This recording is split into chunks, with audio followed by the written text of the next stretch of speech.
Good afternoon. Welcome to the News Roundup for Wednesday, September 24th, 2025. It's Bill Thomas here with a number of compelling stories to share with you today. And here's what's happening right now on the big Roundup. We begin with this, a sniper opening fire at an ICE facility in Dallas, and 2 people are dead, including the shooter. The Trump administration now designating another violent Latin American gang as a foreign terrorist organization, and a new poll showing trouble for President Trump when it comes to the economy. Also, the president making a number of provocative statements concerning Russia's war with Ukraine, and frustration growing among Democrats as they join forces to condemn former VP Kamala Harris over her embarrassing media blitz. All this and much more coming up right now on the big Roundup. We have a great deal to get to today, and we begin here. A rifle-wielding shooter perched on a rooftop opens fire onto a U.S. Immigration and Customs Enforcement, or ICE, facility in Dallas, ultimately killing 1 detainee and critically wounding 2 others before eventually committing suicide. Authorities say the sniper began shooting just before 6:30 in the morning, while a number of detainees were in the process of being transferred into the site and while the entry gate was open. They say he began the attack by firing indiscriminately at the building before finally setting his sights on one of the organization's vans, which contained a number of detainees waiting to go inside. Right now, the exact motivation for the attack still remains unknown. However, officials are now identifying the suspect as 29-year-old Joshua John, and the FBI says their initial review suggests an ideological motive for the crime. The Bureau says they're investigating the incident as what they're calling an act of targeted violence. They say they found a bullet at the scene with the words anti-ICE written on it, and fortunately, no ICE agents were injured in the attack.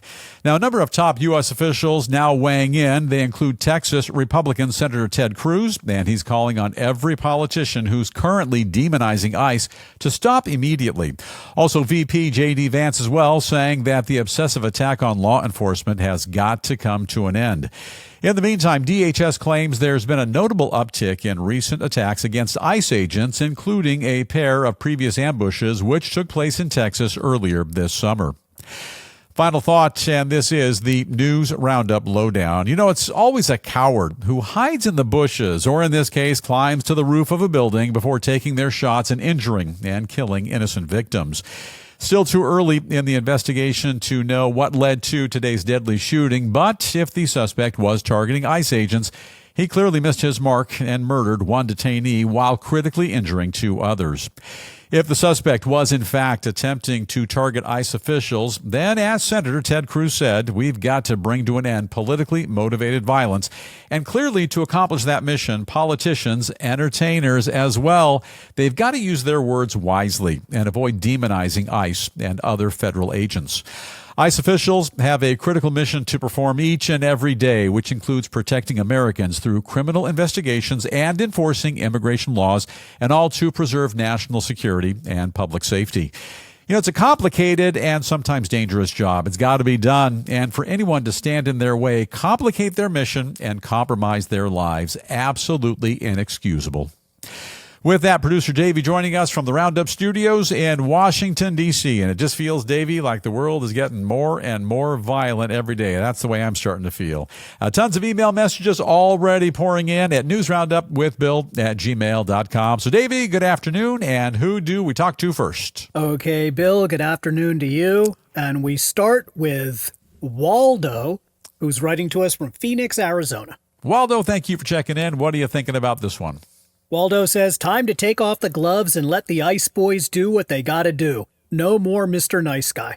Yeah, I think ICE agents are not being held back with regard to their job responsibilities, but they've got a real tough job to do.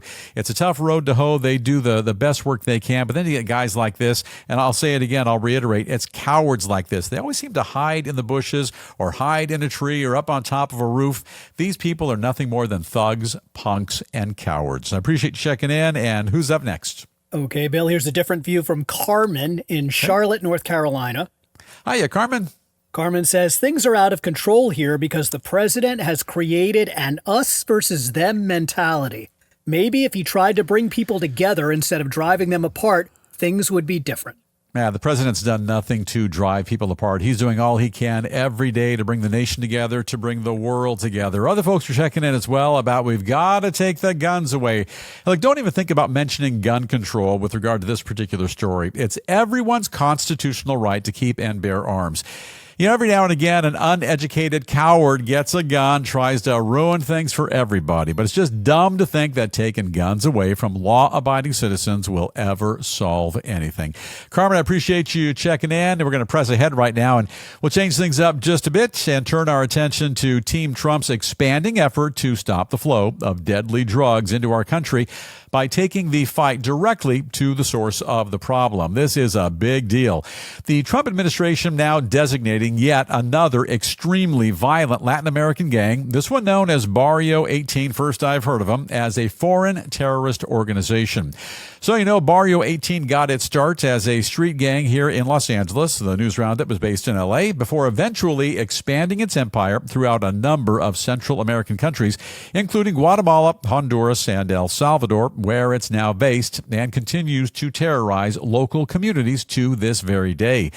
The group now joins a growing list of other violent criminal groups to earn the Foreign Terrorist Organization label from the Trump administration, including MS-13, the Venezuela-based Tren de Aragua gang, and several brutal Mexican drug cartels. Meanwhile, Secretary of State Marco Rubio says that designating Barrio 18 as a terror network is further proof of the Trump administration's ironclad commitment to entirely dismantle violent drug cartels while simultaneously ensuring the safety of the American people. Tough job, but he's getting it done. Now, in case you're not aware, El Salvador's president has been working closely with the Trump administration while waging war against the violent gangs, including Barrio 18, which have decimated his country. Trump personally thanking him for his help at this week's UN gathering. In the meantime, it remains unclear how the designation of Barrio 18 as a terror group will affect the Trump administration's expanding use of the U.S. military to target and destroy alleged drug-running boats, along with their passengers in the Caribbean region. And final thought, this is the News Roundup Lowdown. You know, here's the deal. No U.S. president has done more to protect our country from deadly gangs and all the havoc they wreak on our country than President Donald Trump. And every U.S. citizen should immediately stop, sit down for just a moment, quietly think about this, and send him a thank you note. In fact, I'll start. I'll be the first one. Thank you, Mr. President, for all you're doing to protect our country from the scourge of deadly gangs and relabeling them with a more accurate designation, Foreign Terrorist Organization, or FTO. Signed, your friend, Bill Thomas, News Roundup host. A little note from me to the president. You know, Barrio 18 and the other FTOs, MS-13, Tren de Aragua, and a bunch of others, they serve no useful purpose in our country, and they've got to be shut down. Some of the crimes which Barrio 18 has been reportedly engaged in include extortion, drug trafficking, human trafficking, murder as well. Additional criminal activities include robbery and carjacking, illegal drug and firearms trafficking, money laundering through small businesses, witness tampering, and a bunch more. This is not a pleasant bunch. Hey, look, what kind of country do we all want to live in? You know, left unchecked, as with previous White House administrations, deadly gangs, they'll grow, they'll thrive, dominate, and destroy cities and communities all over the country. You either want more of the same or the big fix, and the choice is yours. Choose wisely and tell us all about your choice. We're at newsroundupwithbill@gmail.com. Davey, you're in charge of the email bag. What are folks choosing today? Okay, Bill. Here's one from Karen in Clarksdale, Mississippi. Talk to us, Karen. What do you think? Karen says, I've never heard of that Barrio gang, but I say get rid of them. The president's doing a fantastic job, and all you haters out there have unfortunately missed the boat. Absolutely. Barrio 18. I'm an L.A. guy. I've always been in L.A. Never heard of Barrio 18, but they're apparently a very prolific group of individuals. I've heard of the other ones. Tren de Aragua, obviously. MS-13 is all over the country, all over the world, to my understanding. But Barrio 18, that's a new one for me, but they are now labeled as terrorists. Fine job, Mr. President. Appreciate you checking in. And Davey, who's up next? Okay, Bill, here's one from Vic, who's writing to us from Yonkers, New York. Vic, state your business, sir. Vic says, kudos to the Trump administration for doing all they can to keep our country safe from violent drug-dealing marauders. Yeah. I hope they keep up the full-court press and wipe them all out. Yeah, listen, unchecked crime in many of our big cities, L.A. as an example, it's out of control. Trump administration, they are doing all they can with the National Guard as well to fix those cities. But, Davey, as you and I both know, the mayors and the governors of some of those cities and states, they're actually refusing the help. Remember Chicago? With regard to these deadly gangs, it's just too much to take. And the Trump administration will continue to make great strides in making our streets safe and taking our country back, one city at a time. We're making good progress. All right, switch things up here just a bit. And while the American public seems to largely approve of the way President Trump is dealing with our nation's pressing security issues, it's a whole nother story when it comes to inflation, jobs, and all the rest. Oh, no, not the economy. Yeah, the economy. A new poll taken earlier this month now showing that a growing number of Americans, they're becoming concerned with the way the president is handling the economy, with just over a third of our country's adults saying they're currently happy with the way things are going. Furthermore, the story among unaffiliated voters, a little bit worse. 2 out of every 10 independents now saying they approve of the economic job that the president is doing. However, there's so much better news for the commander-in-chief when it comes to the issue of border security, where a lot of people, the majority of people, think he's doing an excellent job, even though their opinion of the way he's handling the issues of both crime and immigration kind of trending downward. Meanwhile, the president's overall approval rating holding relatively steady, 39% of American adults now giving him a thumbs up to the way he's managing the entire circus. And it does kind of feel that way sometimes, like a circus. Not surprisingly, the president still has extraordinary support among Republicans with exceedingly high approval ratings across the board. The least favorable issues among his base being both trade and health care, where 70% still approve. It's that pesky economy. A final thought, and this is the News Roundup Lowdown. Polls are interesting. They're kind of fun to talk about. And every once in a while, they're even mildly accurate. This time, with regard to the economy, maybe not so much. This new poll, you break it down, you dig deep, you analyze it, and you might find something kind of unusual. Oftentimes, these polls, they're biased. The sampling less than representative, and they're meant to instill panic and fear while driving a certain political narrative. Who's behind that poll? Look, here's a snapshot of the economy, the way we see it here in the Roundup studios. And because we're no geniuses, we're not going to crunch numbers, discuss reports, and dig into what grown-ups call metrics, analytics, and all those other really hard-to-understand adult terms. Now, we are happy to make clear, however, that the Dow is well above 46,000 points and has in recent days been hitting record highs. Enormous amounts of money are pouring into our country as a direct result of tariffs being put in place on a variety of nations, which we're doing a lot of trading with, and much of that revenue, it may in fact be used at one point to pay down our nation's massive deficit. Enormous business deals which will pour billions and billions of dollars into our economy while generating thousands and thousands of jobs that are being made almost daily. Some of those deals are in aerospace, high technology, the automotive sector, and more. In retrospect, now I kind of think about it, I sort of agree with this new poll. We should all be abundantly concerned about the economy. Davey, help me out with this one. Your thoughts and your comments, always encouraged. We're at newsroundupwithbill@gmail.com. Maybe I'm missing something, Davey. Go to the email bag and someone must be here to educate me. Who's up first? Well, Bill, you don't seem too worried. I'm not the least bit worried. I think the economy's doing just fine, better than it's ever been. Look at the Dow. I watch every single day. It's up and down a little bit here and there, but we are at record highs, closing again today at above 46,000. Okay, well, let's see what the listeners have to say, Bill. Very good. Okay. Here's one from Lou in Vacaville, California. I think that's Vacaville, isn't it? Up Northern California near San Francisco. Vacaville, is that right? Vaca, you say tomato, I say tomato. You say potato, I say potato. And the bottom line is Dan's Quail still spells it wrong every time. But what's this individual have to share with us? Lou says, you know why Trump has low ratings on the economy? Because inflation is up, prices are skyrocketing, and tariffs are just starting to kick in. Basically, it stinks.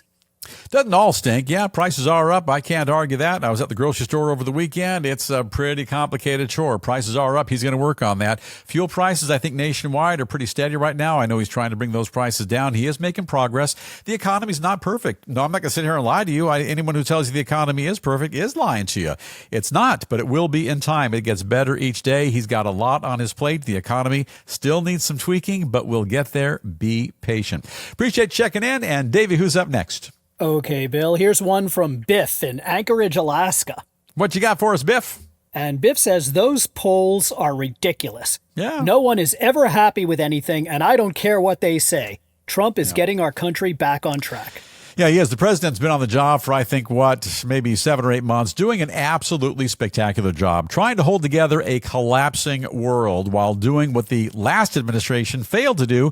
He's making America safe again, making America great again, and absolutely making America prosperous again. Now, some additional headlines we are keeping a very close watch on here in the News Roundup newsroom. President Trump making a number of bold proclamations about the war in Ukraine. Those statements including his belief that with the help of NATO, Ukraine, in fact, can actually retake all of the territory which they've lost to Russia. Also saying that Russia is nothing more than a paper tiger which is facing enormous economic problems. Meanwhile, Ukrainian President Volodymyr Zelensky desperately urging the UN to stop Russia before it's too late. They've got to step in. Everyone's got to cooperate, come together, and put the big fix in. A return now to domestic politics and former Vice President Kamala Harris continuing to burn bridges and alienate her fellow Democrats with the secrets she's revealing in that goofy tell-all book all about the 2024 election. A number of party experts now calling her comments unhelpful, divisive, and downright embarrassing, and I concur. And to the airwaves we go now with late-night talk show host Jimmy Kimmel returning to television following his nearly week-long suspension, delivering an emotional monologue, claiming profusely that it was never his intention to make light of the brutal murder of political activist Charlie Kirk. Jimmy Kimmel back on the air. Imagine that. Turning now to the world of business and a quick glance at a number of developing stories which are making headlines today in finance, commerce, and more. A trio of financial giants announcing plans to work together to build 5 massive new artificial intelligence or AI data centers right here in the U.S. OpenAI, Oracle, and SoftBank saying they're teaming up as part of President Trump's $500 billion Stargate initiative to expand AI infrastructure throughout our country. And in California, Governor Gavin Newsom lashing out uncontrollably at the CEO of General Motors, claiming that she sold out his state's aggressive push for electric vehicles by doubling down on the production of gas-powered cars while simultaneously lobbying officials to roll back a number of clean car laws. GM saying they're merely giving people exactly what they want. Listen, I would like an electric car and a gas-powered car, but I don't need the governor of the state of California insisting that we all drive electric cars. GM, good job. Governor Newsom, sit down. Be quiet.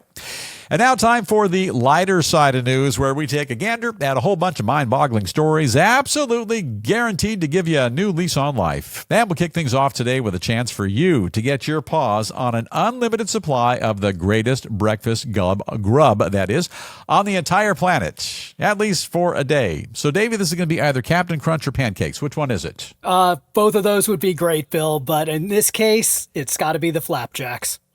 Well, they're both pretty good. Flapjacks, that kind of makes my day. In honor of Friday's National Pancake Day, it's coming up. Popular restaurant chain Cracker Barrel. I like the Cracker Barrel. Celebrating by offering an all-you-can-eat flapjacks breakfast. And best of all, you can chow down till the cows come home for only $5 measly bucks. Now, what does that mean exactly? You can have one pancake and it's $5. Another one, all you want, $5 each. Is that it? No, Bill, $5 and you can eat as long as you can stomach it.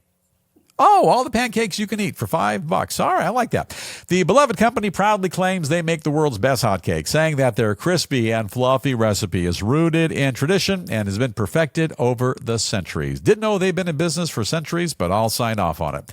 Hey, look, in life, there are all kinds of cakes. There's pineapple upside-down cake. There's red velvet cake. And there's even the bad one, the bad cake. Remember that one, Dave? You know what that is? No, Bill. What cake is that? That'd be fruitcake, the one Aunt Gladys always sends over on my birthday. She sent me one a couple of days ago, and it went up on the shelf with the other birthday fruitcakes that she's been sending year after year after year. It's pure torture. Hey, look, the real deal, the best cake of all, it's got to be pancakes. A tall stack with gobs of soft, melty butter and tons of maple syrup. And when they serve it up in the all-you-can-eat style at the Cracker Barrel, life becomes instantly perfect. Now remember, it's only $5 for all the cakes you can throw down your gullet, so please make sure to tip the server and tip them well. You know, overdoing it on pancakes, Davy, it might kill you, but what a way to go. Now, Davy Cakes, one of my other favorite cakes. Davy Cakes, what do you have for us next? Okay, Bill, this is a bit of a different story we're going to go to now. Okay. It's about, how do I put it? Well, do you remember the Munsters? Love the Munsters, and I love the Munster house at 1313 Mockingbird Lane. Well, this is sort of like a Munster house available for sale.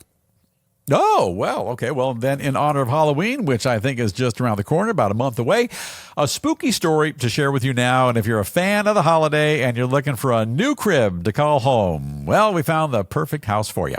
It's a unique and oddly shaped cabin, which was built by an undertaker out of thousands of empty embalming fluid bottles, and it's now for sale in the fabulous state of Wyoming.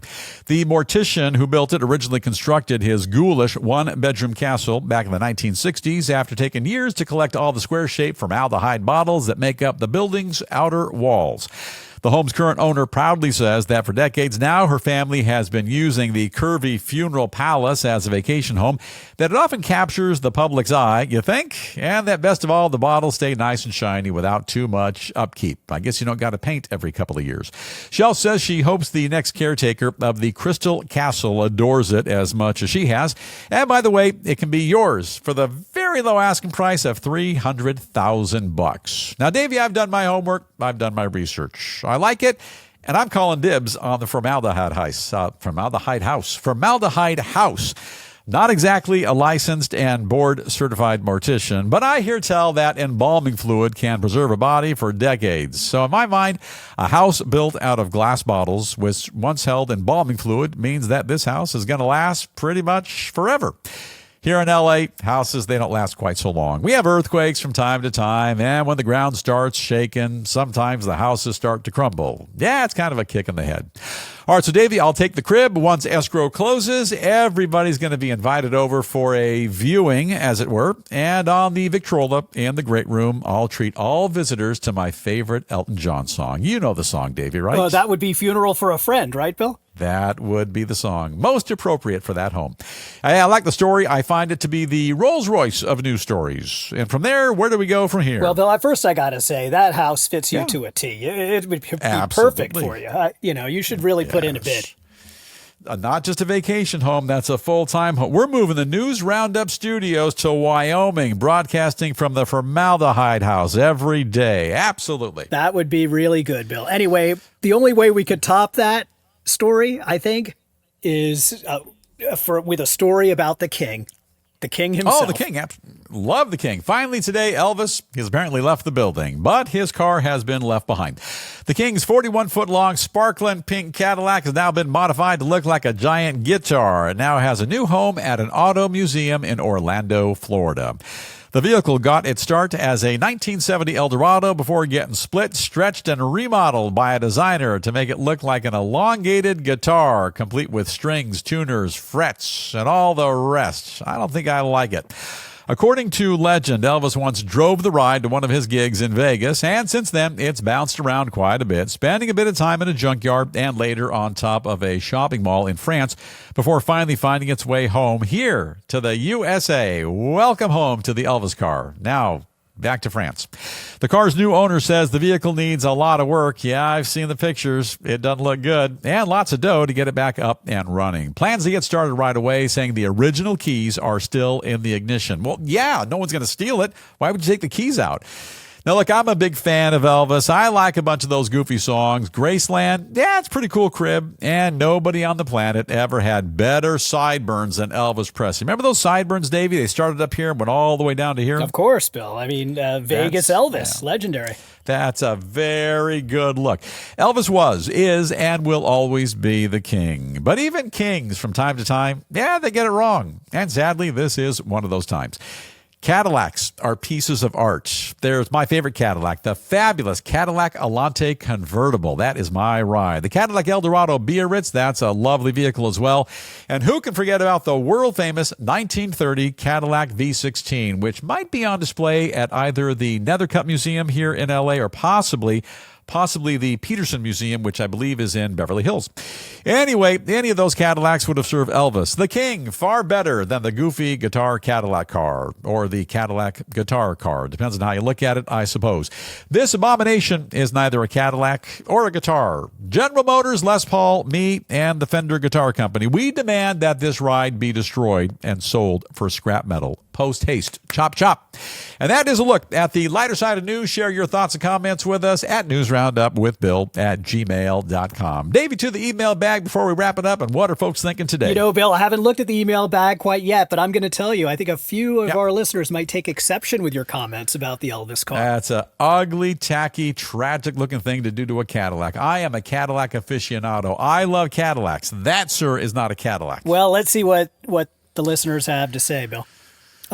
Here's one from Hank in Macon, Georgia. Ready for battle? Okay, bring it on, Hank. Hank says, can't wait to hit up CB on Pancake Day. Plan on getting there around 7 and sticking around till noon. I'll be right there with you. I thought this guy was going to complain about the Cadillac car, but yeah, Cracker Barrel. Now, David, you and I are both pancake aficionados. I haven't been to Cracker Barrel. I always thought IHOP got it right, but is Cracker Barrel, is that any better? The pancakes actually look a little better with the crispy edges and the way they made them sound. I'd go for that over IHOP. What's your take? Well, you know, it's been a while since I've had the hot cakes over at Cracker Barrel, Bill. I think I'd have to do a taste test between both of them. I'm a big fan of IHOP, as you know, so...